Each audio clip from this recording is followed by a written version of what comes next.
Hey, welcome in. Welcome to the Arrowhead Addict podcast. We are here coming to you live. The Kansas City Chiefs are going to the Super Bowl. You only win a Super Bowl 2 times every 5 years, right? Oh! The warm-up act is over. Let's bring in Melissa Etheridge, massive Chiefs fan. Melissa. Super Bowl champion, 2-time Pro Bowler, and Trent Green. Trent Green, how you doing? Hey, what's going on, guys? And he picked it up! He picked it up! He's gonna score!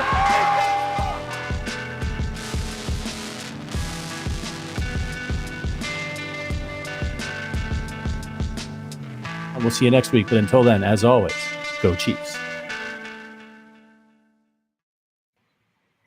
All you Chiefs fans around the world, we're here to talk all season for all the boys and girls. So join with Sterling and Richard and I'm a Connor too.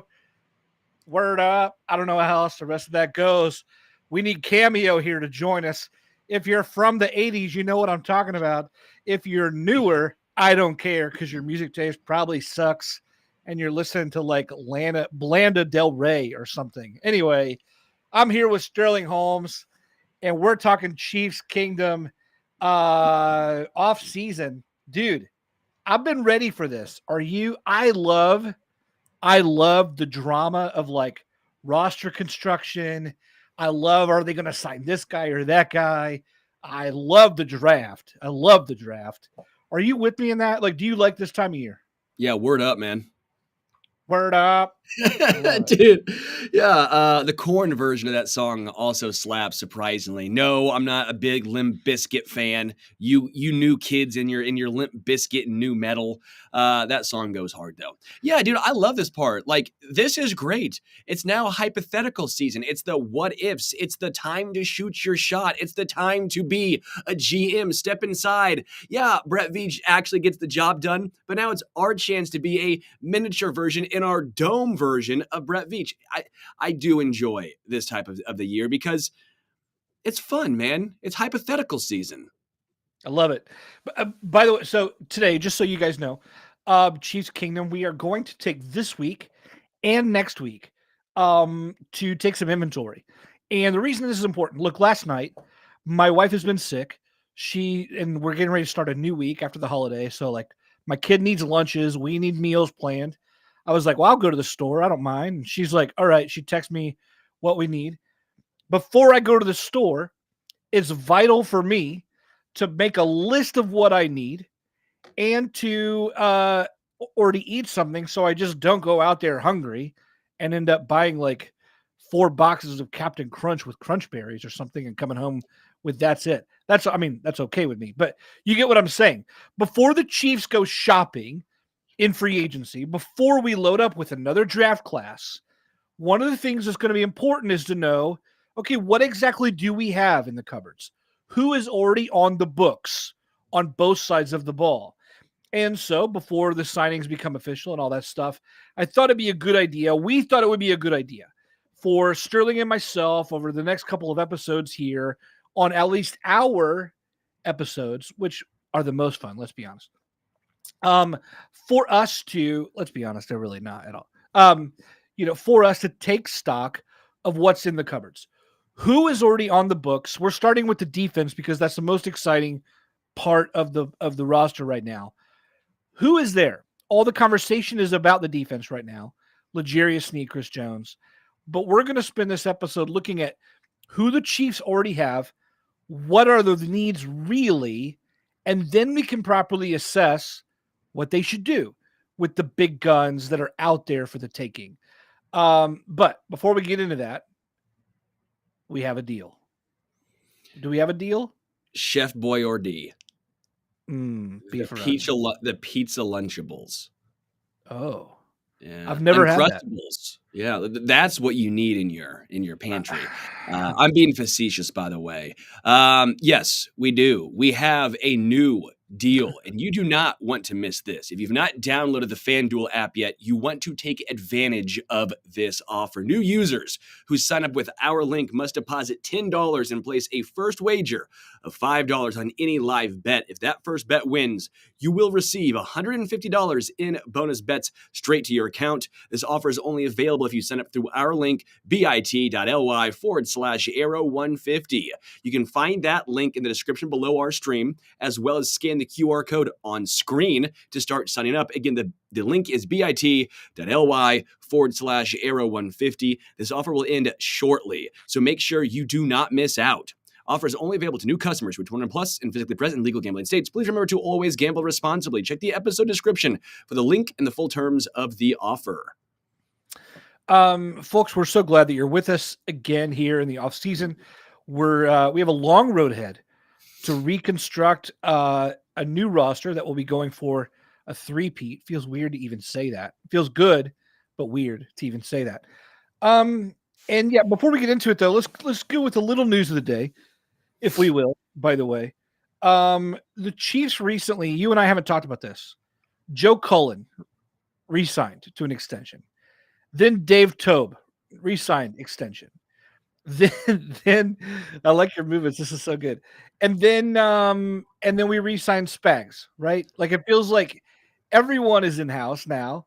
We've locked everyone up. One baffling to me that the Chiefs are allowed to retain this much leadership. They're going for their third title, and no one even wants to touch their coordinators. It's just crazy. It's crazy to me they're allowed to do this. Anyway, what do you make of the re-signings? And I heard a rumor. One of our writers, Tyler Brown, said that he read, and I couldn't find it in time, but he said that he saw a 3-year timeline for Dave Tobe, which makes me wonder, like, if that's true, were they all signed to 3 years, and is that sort of an in-house timeline for Coach Reed? My understanding of coaches' contracts are you don't know the year length. Like that's very difficult to find a lot of times because most of the times it's not made public. Yeah. My thing is I'm just going to focus on this upcoming season. Again, a lot of these guys, Spagnuolo, older, right? Who knows how long he wants to keep doing what he's doing. But I'm thrilled, man. That was locking in. Like these guys are locked. I'm getting the roller coaster on. I'm getting back on for the ride, and the ride's going to be great, dude. Like it's going to be, might be some bumps along the way. It might be a regular season again of ups and downs, but come postseason, these coaches and this staff time and time again has shown the ability to get it done. Spagnuolo has shown as the season progresses, this is the first year it really didn't happen, where even if the start of the year is a struggle, they will figure it out. They get better as the year goes on. Dave Tobe, for all the concerns with punt returners, punting, kicking, and quite frankly, even the returns for the majority of the time have actually been pretty solid, right? We all made fun of Sky Moore, but when Richie James took over, we were pretty thrilled overall. He had one that really stood out. That one when he took it out of the end zone, and he still got back to the 9-yard line. So all things considered, it wasn't as quite a big a disaster as it could have been. Like, Dave Tobe is known around the NFL as a phenomenal special teams coordinator. Take that for what you will. Spagnuolo is clearly a big game coordinator. Should be the first coordinator only to make it into the Hall of Fame. That should be of note. Joe Cullen. Dave Merritt's the other, I guess, piece to the puzzle here if we ever find out about Dave. But yeah, bringing the gang back together, why wouldn't you? Why wouldn't you, after what you have seen this team do organizationally? It's rare, man. How many times were the Patriots hemorrhaging big-name guys? You saw what happened in the Eagles this year, right? A lot of the same players defensively, a lot of the same players offensively. What happened? They took massive steps back. Both the coordinators left. Well, here in Kansas City, those dudes are returning. Why? Why are they returning? I mean, of course, coaches want to be a part of this. So, like, you want to stick around and win a three-peat and be historic. I mean, of course, I get that. But I guess, is it the shadow of Andy Reid that's too great for some of these guys to differentiate themselves? Are the Chiefs playing too deep into the postseason that some owners don't want to let their coaches, maybe you don't want to hire a head coach in mid-February because then your staff is going to suffer for at least a year.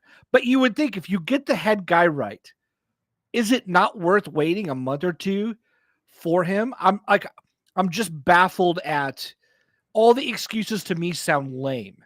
Do they sound lame to you? Yeah, I always find it perplexing that teams are so quick. I understand why, but it's perplexing when you also take a step back and, for the most part, realize, well, the best coordinators are going to be on the teams that are perpetually winning. So why wouldn't you wait and get your guy instead of getting a guy? Right? Like that's what I think the question is. People are so quick to say, we need to get a guy. We need to get a guy. We got to do something to rile our fan base up and so they can get a head start on free agency and, get their draft board ready. It's like, yeah, but that's just a dude. You're going to be looking for another head coach in 2 years' time. Yes. You wait. You might be having the guy, and then you go from there. Like Spagnuolo, I understand, right? He wasn't a great head coach. He's older, obviously, and he's defensive-minded. Well, a lot of the new school traditional thought process is, hey, I guess that's kind of contradictory, new school traditional, but the new school thought process is offensive-minded. What can they do with the quarterback? Or they'll even go Dan Campbell route where you go, we want to get a guy who's like Raheem Morris, right, with Atlanta. Let's get a CEO type of guy, a guy that all the players love and respect, and he will hire the OC and the DC. Basically, they're just the top of the food chain, and they delegate. Well, obviously, in Kansas City, Andy Reid does not do that. He delegates defensively, but offensively, he's still going to be the guy. So I think there's some of that going around of just different schools of thought. And I think Spagnuolo, being a defensive-minded head coach, is probably on the outside looking in. Like Robert Sala's a defensive-minded guy, but guess what he is? Well, he was younger. Like Raheem Morris, I get defensive-minded, but he's going to be the CEO type. Like Spags wants to put his hand in his blueprint, I would imagine, everywhere he goes. And also, I'd say the issue is some guys are better coordinators than head coaches. That's not a knock. That's not a knock. Like Bill O'Brien's a great OC. I think Bill O'Brien's a pretty good head coach, actually. He was a horrible GM. Like some guys are good at certain parts of their job and other guys are not. I think Spags is also, at least in my opinion, such a great defensive coordinator. I understand he could take a shot, and I'm sure he wants to be a head coach again. Who wouldn't want to? But at the same point, you have a really good situation and a really thing going here in Kansas City. Your job security is well, very, very secure. Sometimes you don't want to mess with a good thing. Eric Bieniemy did. He wanted to get a head coaching job, so he tried. He took a lateral move. Well, now he's looking for a job. Now, he might come back to Kansas City. Obviously, there's some of those rumors flying around. But again, the grass isn't always greener. Sometimes you're going to a team where, let's be real now, they have a vacancy for a reason. There's a reason why they're looking for someone new. Yeah. Well, I'll put it this way. 1 week after the Super Bowl, who would have ever thought that Bill Belichick, Pete Carroll, Mike Vrabel would all be unemployed and that the Chiefs would still have every single one of their coordinators and assistants after repeating as champions? Like all of that together, this is the wonkiest coaching carousel hire I could remember in forever because of all of that. Are you more surprised? For me personally, I'm the most surprised about Mike Vrabel based on his age and his success with turning around a not great team. I will say that I think age is overrated at this point. I think a lot of guys have proven capable of winning later on, including Andy Reid right now, who is I think Andy Reid's reestablishment of his career, the fact that he's going to go into the Hall as a Chief and not an Eagle, by the way, after such a long run in Philly, is unbelievable. And I think him and also Belichick having failed early in his career too, shows you that it's possible that it's about timing, it's about scenery, it's about ownership, ownership's trust and relationship there. And also it's largely about quarterback. So, even though they didn't have Mahomes then, John Dorsey had a hell of a vision for the roster and turned things around very quickly on the player personnel side. So, I don't buy the age thing. I'd be fine with a Belichick or Pete Carroll or whatever, even though they're older. But certainly, yes, you're right. Because he's younger, I feel like if you look at the Titans roster, they were easily in the bottom third talent wise over the last Atrocious. several years. Atrocious. I don't get it. I don't get how they won so much, except that they played their asses off every time they faced the Chiefs and every time I saw them otherwise. So I would be thrilled if I were a fan if Mike Vrabel were in the running for a coaching gig on my team. So yeah, it's baffling to me. I'm wondering if he just wanted some time off and kind of spurned most offers, unless it's a golden opportunity. That would be my guess, because otherwise owners are dumber than I thought. And I already think very low of NFL owners, by the way. Hey, seriously, look, I'll say this. Matt Verderam, friend of the show. Like he and I met at the combine last year. He's got tons of stories. I'm not going to say any of them. It's not for public consumption, whatever. But he's just got, like, they all float out there. You go out for drinks with press people. We all met for dinner with some other press people from the combine, and everyone has the stories of, hey, look, NFL owners are just rich kids who inherited their parents' stuff and they grew up with the silver spoon, and they're all kind of buffoons. And if you think they're wise and know how to run a team, like, they don't. They're all kind of, and then you hear some of these stories about them and you're like, I remember for like a full week, I was like with Matt at the combine and I was going, wait, are you serious? Wait, that story can't be real. Wait, are you kidding me? No, Matt, I heard this story. Is that true? Probably it is. Matt, probably it is. Blah, blah, blah, blah, blah. So anyway, yeah. NFL owners, no one should be. Anyway, that's all I'm saying. Although I will say Clark Hunt, stand-up dude. Clark Hunt has, the Chiefs have the organizational culture of a winning culture. There are anomalies to this fact, but a lot of the families, I think I'm in over my head. Save me from this. Where are we going with this? Well, what we're going to do here, Matty C, is we are going to talk about the franchise tag period. Yeah, let's do it. I just wanted some quick thoughts here. What do you think on the franchise tag period? By the way, for folks, opens today. It closes on March the 5th, I believe, in which you're allowed to put the franchise tag out there. Do you believe the Chiefs are going to use the frame? Like, we'll talk more about their cases later on. Chris Jones, L'Jarius Sneed, being the primary two. But do you think the Chiefs are going to end up tagging someone this offseason? Yes or no? Yes, but I don't think it would be Chris Jones unless it's the a Chiefs tag reserved trade. the right. Yeah, Okay. They still have that right. They reserved the right to do that as part of their negotiations last year.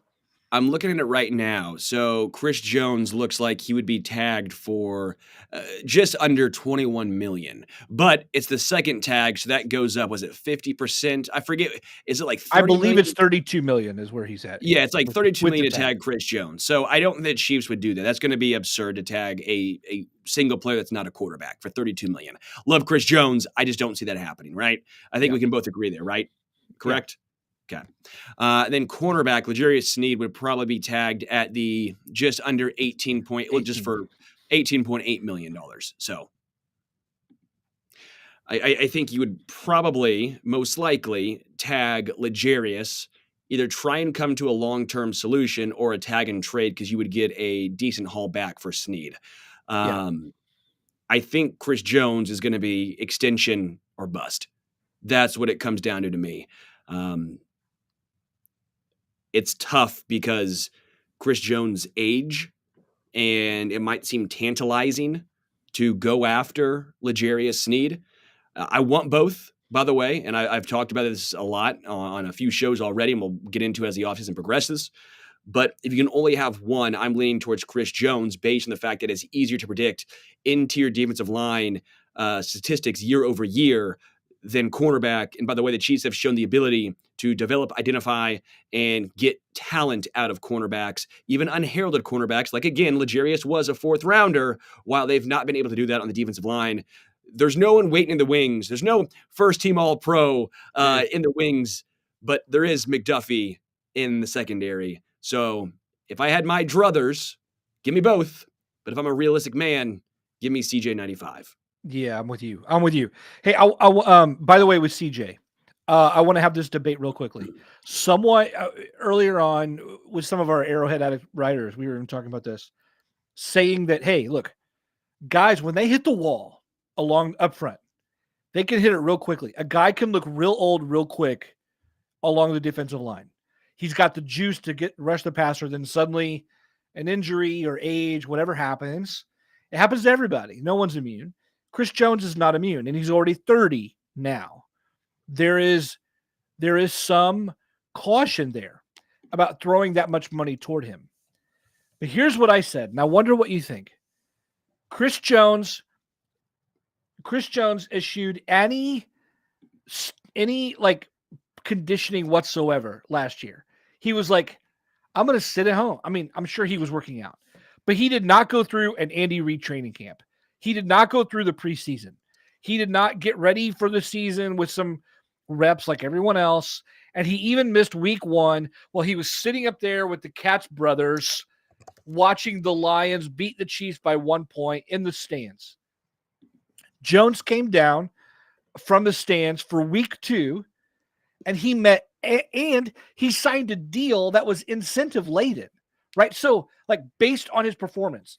So he doesn't prep for the season like normal, and he signs a contract that's dependent on his performance, and he meets almost every one of those incentives. I don't think Jones is looking like old. I think Jones proved this last season. He's as in good a shape as anyone, and in fact, he kind of walked it off the streets, having worked out on his own, and had a season at which he beat everyone's hurdles they wanted to put in front of him before paying him. So that, to me, gives me confidence that Jones is aging well, that he's still taking care of himself, let alone when he's back for like Andy Reid conditioning in St. Joe in the summer. Yeah, he's 29 right now. He'll be 30 in July.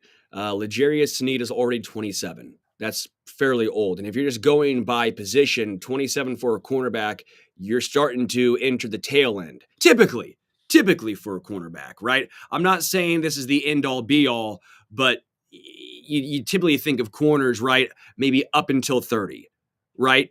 And then you transition to safety, or you transition to from CB1 to CB2, yeah.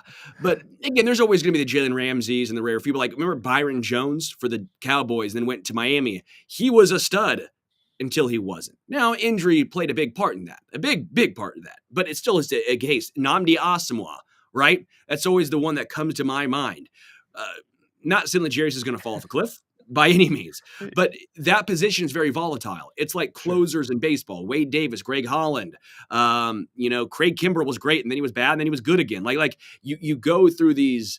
It's a volatile position. The rules are against you when you play a cornerback. It's hard. Yeah.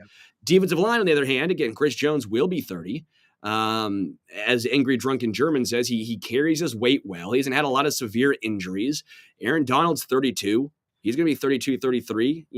Mike Pennell, 32, 33. He was able to come off and do it. Like, you've seen it more often on the defensive line, especially interior, than you have at cornerbacks. So, again, if it were me, I'm going with the higher percentage probability. Yeah. That's where I'm at. I'm also going to go out on a limb here, and everyone's going to hate it. Let's just say, for example, you can sign two free agents, basically. Your options are a Mike Evans, T. Higgins, Chris Jones, L'Jarius. I'm going Chris Jones and L'Jarius and say, give me a tertiary wide receiver and draft one. I think that's not as big of a deal as the majority of Chiefs fans think it is. I know I'm kind of alone in this boat here. Paddling, just one paddle by myself. I'm sunburnt. I keep yelling, Wilson, Wilson, Wilson. No one listens to me. But I'm going to keep paddling that. I'm going to keep paddling. Look, I love L'Jarius. I love watching him. The tandem of him and McDuffie. I mean, Sneed deserves so much credit, and he deserves to get paid big. But if I'm the Chiefs, I tag and trade him. I tag and trade him because everything that you said. And look, we've already invested in Shamari Connor, who's there waiting in the wings. You drafted Joshua Williams because you thought he could be a high-level boundary corner. Now he's had 2 seasons of sort of waiting in the wings. You either trust your investments or you don't. He's been good. If you sign L'Jarius Sneed, you're telling the rest of your staff, I mean, in part, we don't trust our investments. And so we're going to plug in, we're going to put a cork in our developmental bottle, and we're going to let guys like Nick Jones, Shamari Connor and others never fully see if they can develop or not because we're afraid to lose a guy. I would be afraid to lose a guy too. It is going to be a drop. There's no way around it. But Chiefs Kingdom has already learned you can't keep everyone. We had to trade, you traded Tyreek. You've let other guys go. You can't start keeping all your guys now, especially at the one position where we already have a good stash of talent. There's other developmental talent, and the coaches are there to make it happen. Not to mention, by the way, you can easily sign a veteran corner or draft a new guy, even this year too, to join the ranks. Yeah. So that's what I think. By the way, ESPN predicts or projected or said that the best fit for L'Jarius Sneed was the Philadelphia Eagles across from Darius Slay. And I just thought, holy hell, that would be an incredible place for him to land. That's for sure. But I like that it's the NFC, like Angry Drunken Jeremy said. Baby. So, yeah. We know he chirps. And as ADG says, you better trade him to the NFC. He gets even. Yeah, I would imagine so. L'Jarius Sneed, he's found his voice. Like, he came into the NFL, he looked pretty quiet, reserved. He's not anymore. I talked to Jamar Chase about it, and he's like, yeah, the biggest chirper it's Sneed. Like, those two go at it. So that's fun. Love it. Yeah. All right, let's get into it. Let's get into the you want to start with the scheduled free agents. Scheduled free agents. Who do you have? Look, I just want to go over this for you guys, just for the sake of review for listeners for us. This is a list of the defensive free agents. These are the people that we're not going to talk about here. And these are just in alphabetical order. Deion Bush, Mike Dana, Mike Edwards, Willie Gay, Chris Jones, Derek Nottie, Sneed, Drew Tranquil, Turk Wharton, and then Malik Herring is a restricted free agent. And then, yeah. So here's what we have. Here's what that means. If we're talking about who the Chiefs already have, we can start along the defensive line because things are actually pretty iffy here. We have George Karlaftis, B.J. Thompson, Felix Anudike-Uzomah, FAU. And then you have Charles Omenihu, who tore an Achilles, so who knows when he's coming back. And then you got a couple guys on a futures deal, Truman Jones, Jordan Smith. So if you're looking there, I want to start here with you. If you're looking in the cupboards, you got Karlaftis, FAU, and then B.J. Thompson, who was a real project, never showed anything because until week 18. Like, how are you feeling about that? And even Omenihu's injury, like, what does that do for what you want to do at the position? Not great, Bob. Not great. I'm not thrilled by this. I mean, Karlaftis, yes. I'm thrilled there. Yep. FAU, I still have high hopes for. Like, I stuck by him during the hard times. I'll stick by him now as he's most likely getting an opportunity, a full opportunity this upcoming season. Charles Omenihu, great, but he won't be back until halfway through the year. I mean, who knows? And who knows how long that recovery process plus getting into shape is going to be. I mean, how much can you count on him? That's going to be tough. Yeah.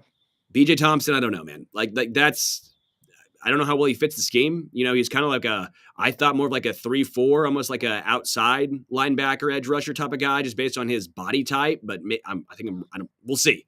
I'm not going to all of a sudden say, yeah, BJ Thompson, if you're putting all your hope in that basket, it's a dangerous basket to be in. Yes. That you're parachuting and you have a blanket. Blanket might hold, might be great. You might be a badass. You might be like, dude, I skydived with a blanket and that blanket is whoa, look at me go. Or you might be like, oh wow, why the bleep did I trust a blanket? Like, I grabbed an Afghan. What did I do? Yeah, I hope he does. I hope he turns into a great player, but he was a developmental 5th-round prospect, and Joshua Kando was a 4th-round developmental prospect. Passanio was a 2nd-round guy. Like, I'm just sitting here going, I ain't gonna all of a sudden put all my eggs in this basket. You hope, you pray, but I'm not counting on it. So I think you're looking at another earlier investment in the defensive line. I'm not saying 1st rounder by any means, but I think you'll see maybe a 3rd or a 4th. You can never have too much. I would see a veteran coming in as well. I wonder again, Mike Dana, if you can give him back on the cheap, but I'm pretty nervous as far as what it currently looks like on the edge rushers for Kansas City. Yeah.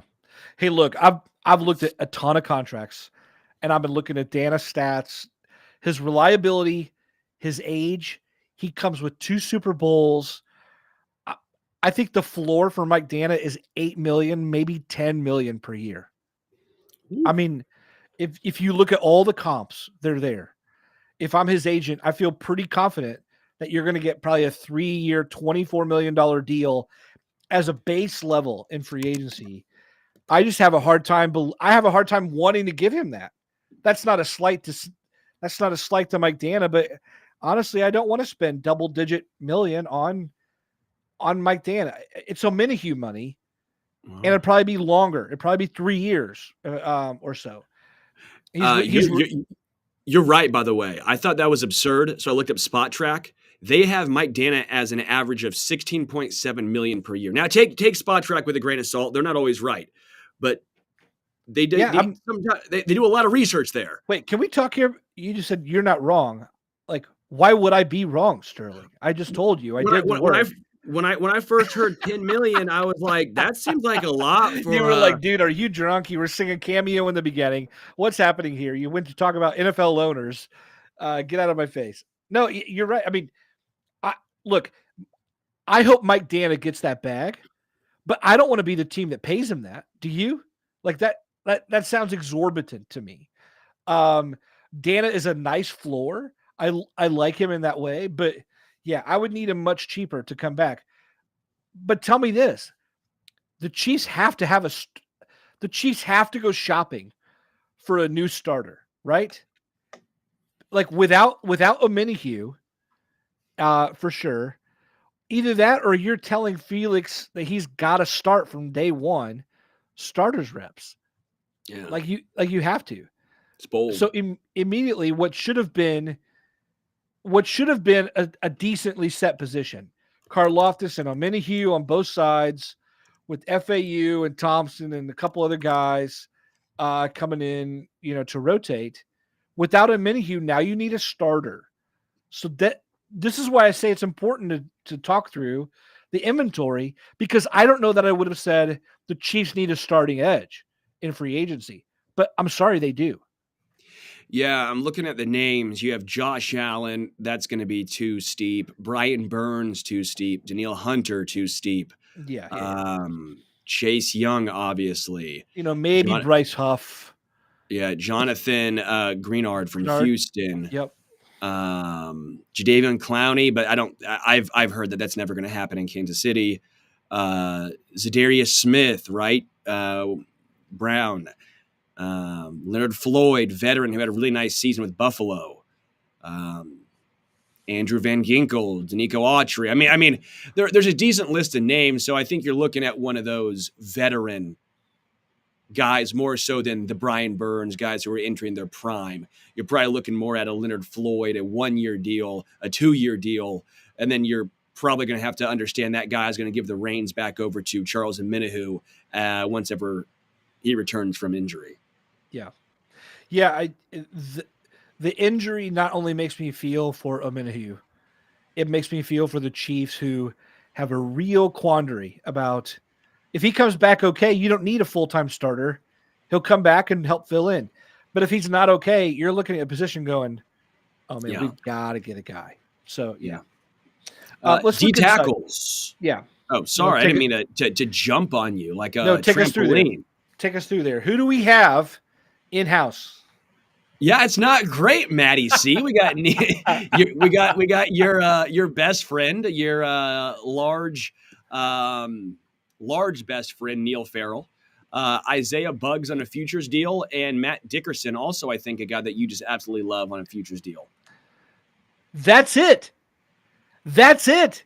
If you want to let Chris Jones walk, if you say, you know what, I'm not paying a 30-year-old 30-something million, just know this.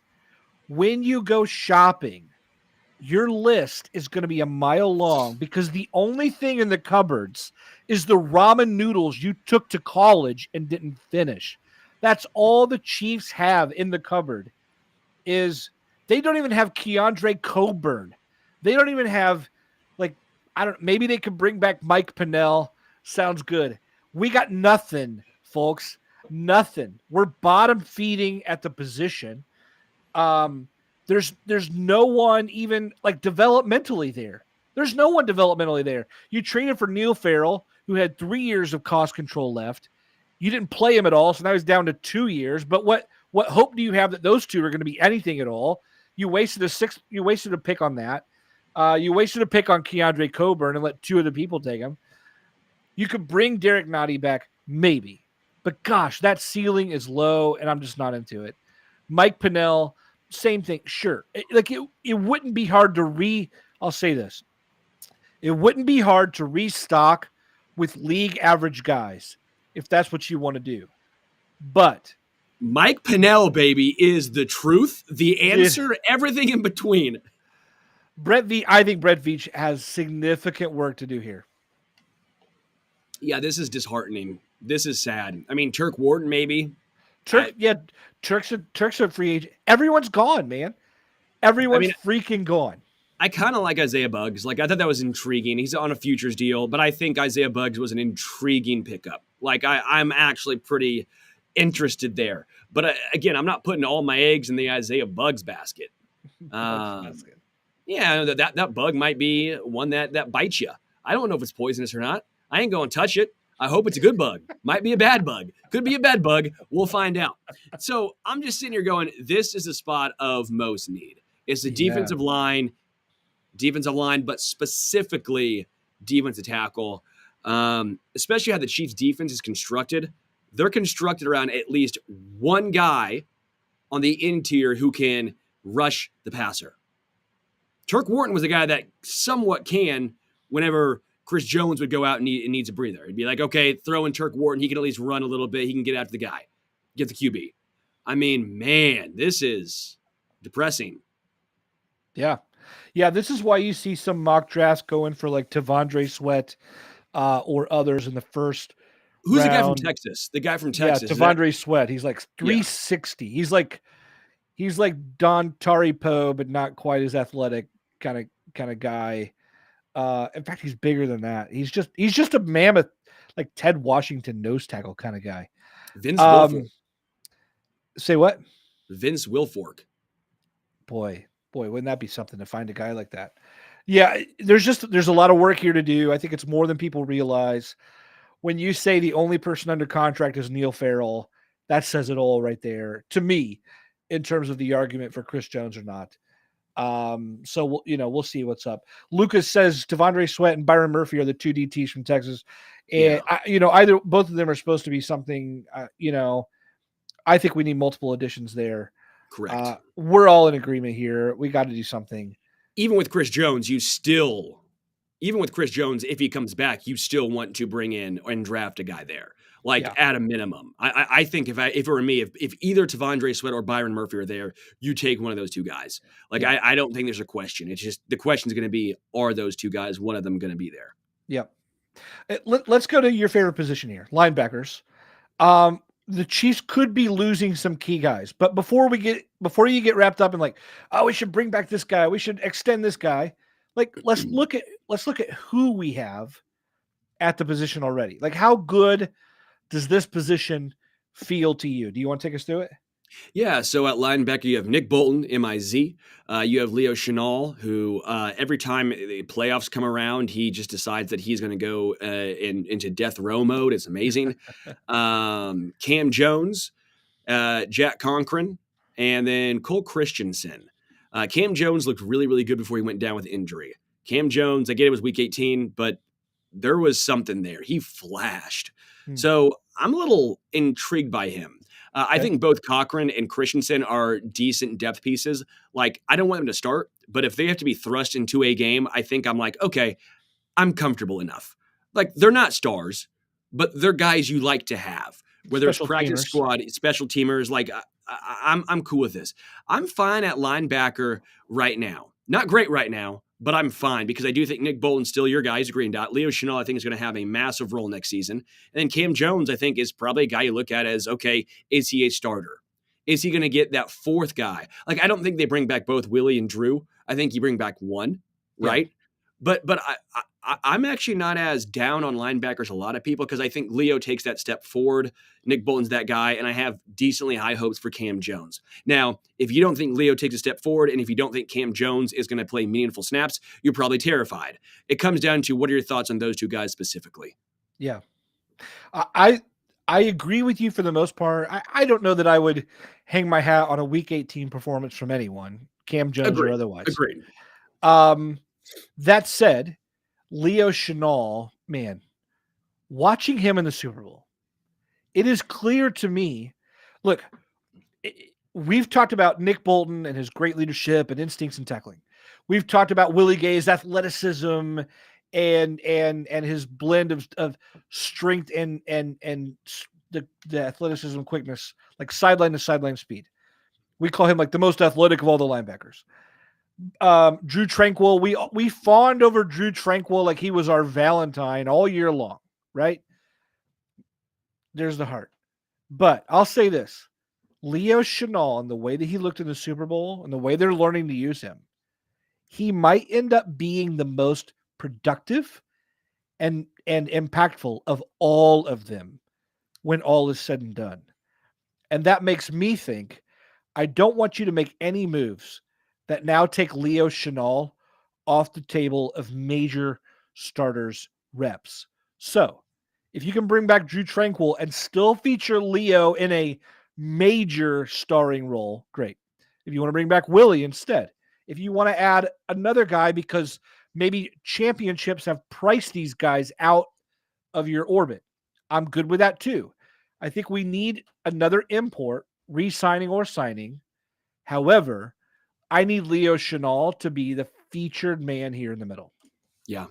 Could not agree more. I talked to him about his growth from year 1 to year 2, opening night there in Vegas, and just how Spags is such a it's so unique, right? And he brought up the fact that the first year was like drinking from he said drinking from a water hose or a gardening hose because like just so much. It's just a faucet or a fire hydrant. Maybe is what he said. Yeah, and I'm just sitting here going, that makes a lot of sense. He goes, well, now I feel more comfortable. And you can see it. He understands more now. And he's also used in a lot of different roles. He mentioned being used as an edge rusher. Like, yeah. I remember talking to Harms when he was drafted saying, I can't wait to see how they use Leo. Well, we finally saw it last year getting used as an edge rusher some because he can get after the quarterback. He was bullying George Kittle. Known as maybe the best blocking tight end in football. Yeah, how those blocking tight ends, George Kittle T1 supporters, how they feeling now? Yeah, you guys ass kicked by Leo Chenal. It was great. I went on a whole rant on Stacking the Box about this today about those folks. I love George Kittle, so it's not a slight against him. It's just, come on now. Come on. But Leo just dominated him. He is such a chess piece. I'm with you. Don't take him off the field. Bring back a guy for depth, but not in the case of taking Leo off the field. That dude is a stud. Totally. Let's go to cornerback here, because we've talked about L'Jarius Sneed, but what's in the cupboard? Like before you think, oh yeah, bring him back or not. Here's what they have. They have Trent McDuffie, Josh Williams, Jalen Watson, Nick Jones, Echo Boyedo, Kelvin Joseph, and Keith Taylor, both on futures deals. And then, you also have some other versatile guys who can play corner. Najee Johnson, Shamari Connor could probably slide into roles there based on their body of work in college. When you hear that group together, how confident do you feel before any other moves are made? Decent, actually. I was trying to find Keith Taylor if he was the guy that was, went to Washington, right? Okay. That's that Keith Taylor went to Washington. Washington's known for developing really good cornerbacks as well, obviously. I'm not saying I'm putting faith in a futures deal, but like you have some depth there. Najee Johnson was getting a lot of run, whether you say safety or cornerback.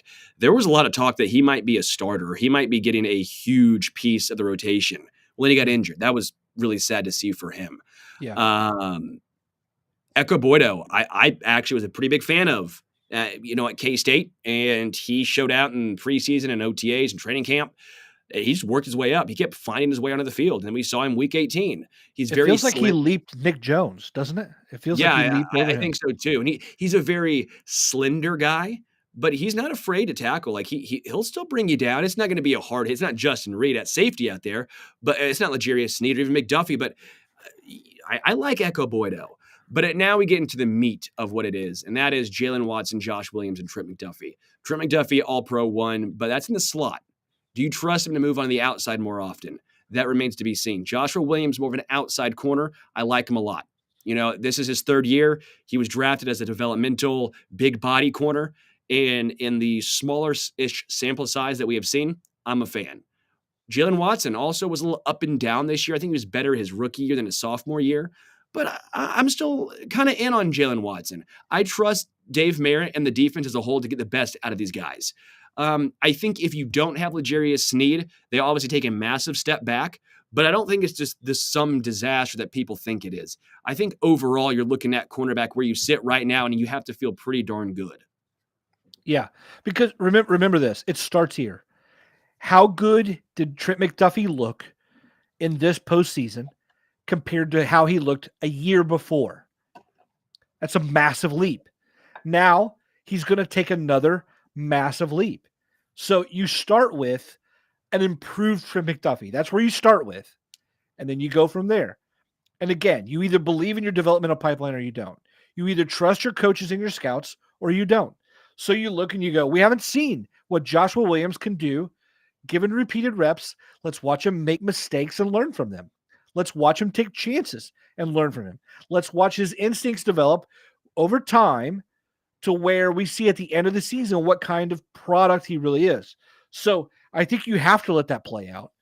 Jalen Watson, he's come up with several big plays in the past, like clutch plays. Yeah. Even if he gets burned, he also has a penchant for making plays on the ball. So, to me, I think we're already loaded enough where you could let Sneed go and I think get away with a moderately sized import, whether that's like a Bashaud Breeland kind of signing. Yes. Not Bashaud Breeland now years later, but you get what I'm saying. Yeah. Or around 3 or 4 or 5 cornerback. Yeah. I see this one from Josh right here. He says, Jalen Watson has had enough opportunity to seize a CB3 at very best. I think he is a CB3 personally, Josh. I think he could potentially be a CB2 back-end guy. Like, I'm not saying he's a stud, but I think I could see him being a CB2 type of guy. I get what you're saying, but also CB3 is all I'm asking. Like, because McDuffie's your CB1, however you want to say, inside or slot, that's fine. I think Joshua Williams is your CB2. And then in that instance, Jalen Watson is your CB3. And I think, again, that's fine. I'm not asking him to be a L'Jarius Sneed replacement. That's not what I'm saying here. But if he can be a CB3 or even a back end knock on the door of a CB2 type of guy, I think you're pretty comfy there. That's my thought process here. Yeah. The other thing here that we haven't we said it, but we just didn't fully explore it. It could be Shamari Connor. In that role because both guys, 4th round picks we traded up for, L'Jarius Sneed and Connor, both guys, tough, overly physical, incredible tacklers willing to play up against the run. Both guys came with starting experience in corner and safety roles. And earlier this year, Dave Tobe and the other coaches, by the way, talking about Shamari Connor, were like, hey, this guy's capable of some great things. I mean, it was big time. So all that to say, I think the Chiefs really, really like what they could have in Shamari Connor.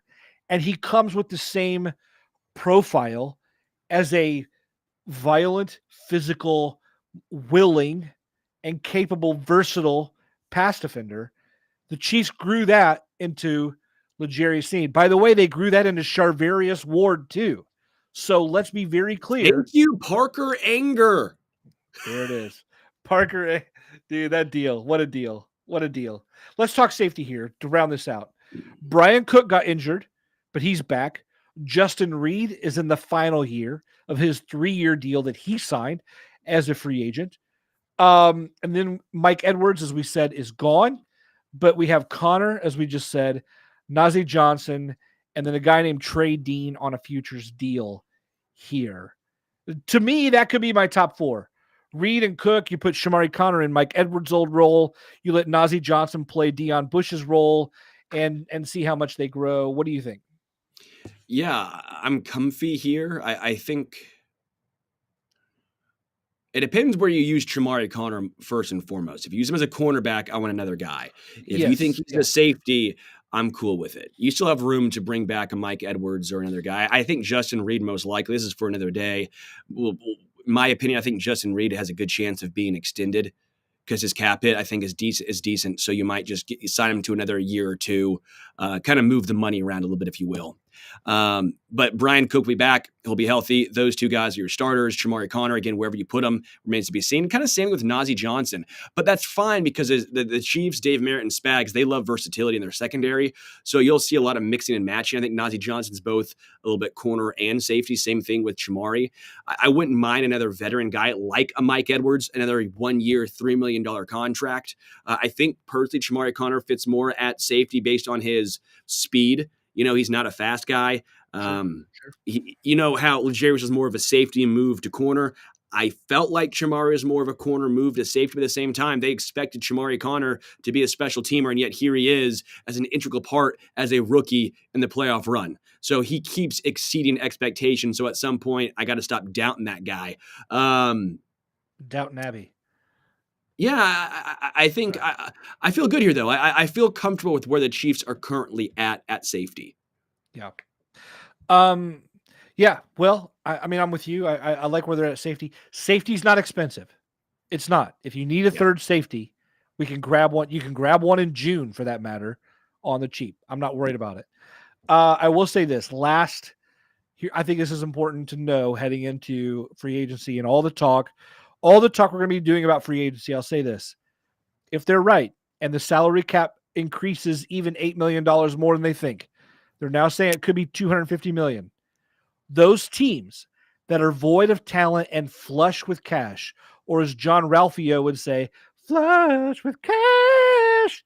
Parks and Rec joke right there for those of you who watch it. Anyway, if those teams are as flush with cash and need as they will, a guy like, why wouldn't a GM go to L'Jarius Sneed and go, I'll give you $3 million more per year, like for the goods. Like if you're already going to sign Sneed at like 18 million, why wouldn't you offer 20 million if the cap's going to go up like crazy? So it's going to be interesting to see how much extra cash some teams have, because some teams have to spend it, which could put some of these guys out of orbit, even though we want them to come back. So anyway, well, with that said, we've gone through the defense. We've checked the cupboards. Folks, that's the rundown. We know what the Chiefs have and what they need now at this point on defense. We're going to be back next week to do the offense, but before we head out of here, Richard, are you there? That's my knocking noise. I'm here. That sounded very real. Was that a sound effect? I thought so, yeah. Oh, amazing. There it is. Glad to see everybody here, though. Folks, we're here with the must list. It's our time at the end of the podcast on Tuesdays where we get with you on what we're recommending. We hope to hear from you what you're recommending, because we'd love to know, what are you reading? What are you watching? What are you listening to that would make for maybe good fodder that we'd all love to hear? So anyway, here we go. I love how John F's Wacky World, shout out to you, you're always here, says gong. It was that bit we brought up like 2 times. I was going to bring a China symbol up, and I love that that is a pull. That is the Arrowhead Addict deep pull right there. Appreciate you, dude. That's awesome. I love it. Sterling, you want to take us through the must list today? Yeah, this is for people who are I want to say 18 plus, but let's be real. When I was in high school and listened to this album, I could not stop laughing. It was Tenacious D's first album, Tenacious D. Dude, it's just so good. Like, don't listen to it with your parents. Please don't. That's going to be a real awkward conversation to have. Like you listen to Kielbasa or song number 6 on that album. Yo. But like inward singing, hilarious. The song Lee slaps, rock your socks, drive through. Listen to Drive Through with your parents. That one's funny. But man, every time I listen to it the other day and I go, so funny, so witty, so musically talented. Kyle Gass and Jack Black. They truthfully are very, very talented. And so you almost are like, they could have just started like a legit band and like kicked a lot of ass, but they wanted to make hilarious music for us. And that I appreciate. So Kyle Gass, Jack Black, Tenacious D, here is to you. Love it. Love it. It's no Bloodhound Gang, but it's it says ADG. Oh, I forgot about Bloodhound Gang. That in middle school went so hard. I love it. Love it. Richard, what are you recommending today? We're gonna go with a film that I just rewatched over the weekend because I was lazy. Sometimes I just don't like watching new movies. I just like sitting around nostalgizing, if that's a verb. But I watched Galaxy Quest. I'm a huge fan. Is that of the Tim Allen?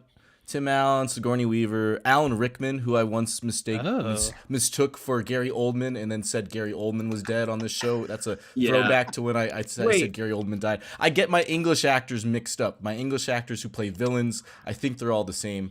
He was Snape, right? He was Severus Snape. Alan Rickman was Snake. He was the villain in Die Hard. Yes. And rest in peace. Gary Oldman is still alive. But yeah, Galaxy Quest, awesome film. It's just like Three Amigos, honestly. It's actors acting in a situation that is life or death. So you've got a cast and crew of a Star Trek film. They get abducted by aliens who believe that their TV show were historical documents about their adventures. So they believe this crew can actually help them fight a war. But it's just a bunch of, nobodies. It's a bunch of, washed up 80s actors who are from an old Star Trek-esque show. So hilarious. If nobody's ever seen it, watch Galaxy Quest. It's great. It's got a lot of awesome actors. You got future Oscar winner Sam Rockwell in there too. It's great. Why aren't you watching it? Turn this podcast off. Nice. From the comments, by the way, we have someone who's recommending the new Dune movie, the part 2. That first one was badass. I love the book. I was gonna love the movie. I know the movie's not out yet, so whoever Phantom 1090 apparently has preview access or something. But yeah, glad to see it's already recommended there. Love that. John S. Wacky World recommends 2 cultish flicks, The Warriors and Phantasm. No Oscar nominees here, but good viewing, in my honest opinion. I'm going to go with a music recommendation, by the way, because I got the album in advance and I love it. But even the new single is great. The new Pearl Jam is like, I love those guys and I still love what they're doing, and even their new stuff's great. So Dark Matter's the new single, the new album. Is Pearl Jam your thing? Are you guys Pearl Jam fans?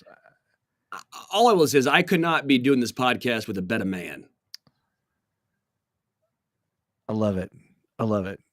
Wait, by the way. Yeah, I was going to say, how are we not talking about Pearl Jam and talking in our voices? Butterfly Right? Show in the voice. We're here. What? So close out the show in the voice, please. Hey, did I ever tell you in college my voicemail? Did I tell you this already? No. Pearl Jam was my college voicemail. It was, "You just called me and there's no one home. You can't find the corner man." And then that was it. Anyway, you've been listening. Everyone. Word up. One more music rec. Black Diamond by the Groundhogs. I don't know if they make funny voices, but Eddie Vedder does. Folks, we're here. Richard has a funny voice. Sterling has a funny voice. I've got a funny voice. We're all here. I would say go Chiefs, but we're like, how do you close out the off season? I forgot how to close out the off season. Richard, take us out.